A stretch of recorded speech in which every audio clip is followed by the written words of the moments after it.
ang mga pirata na may hawak na sasakyan pangisda na pagmamay-ari ng China sa ilagang silangan ng baybayin ng Somalia ay naiulat na naglabas ng $10 million na ransom demand na minarkahan ng isang makabulang pagtaas sa mga bagong hamon sa seguridad sa dagat ng rehiyon.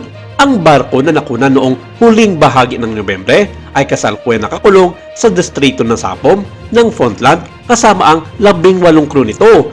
Ang sasakyang pandagat ay nasa ilalim ng kontrol ng mga armadong pirata na may dalang mga AK-47 machine gun. Kinumpirma ito ng Operation Atlanta ng European Union na binabanggit na ang mga tripulante na natiling hindi sinasaktan sa kung ano ang opisyal na itinaga bilang isang armadong pagnanakaw sa dagat. Nagbabala ang mga eksperto na ang mga pagbabayad ng ransom ay maaaring mag-trigger na naman muli ng higit pang mga pag-atake sa mga komersyal na sasakyang pandagat sa rehiyon.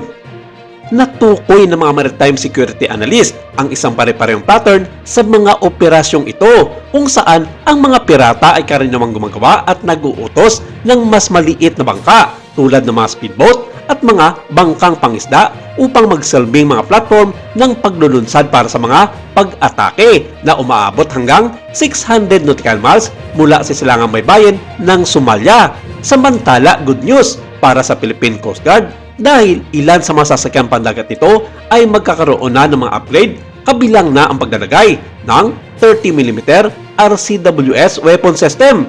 Inihayag ito ni Commanding Admiral Ronnie Helgaban sa kanyang naging talumpati sa ika-8 taong anibersaryo ng Philippine Coast Guard Legislative Liaison Officers na ginanap sa main headquarters sa lungsod ng Maynila.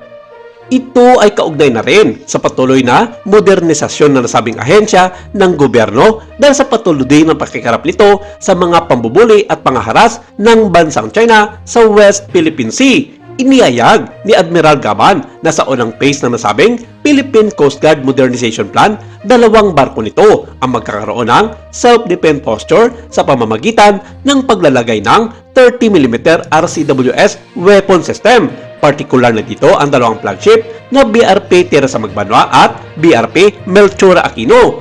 Walang inihayag ang pamunuan kung saan manggagaling ang mga supplier ng mga nasabing RCWS weapon system, pero nauna nang inihayag noon ng Philippine Coast Guard na 2 bansa ang kanilang nakausap tungkol dito at ito ay ang Elbit system ng Israel at ng Aselsan ng bansang Turkey.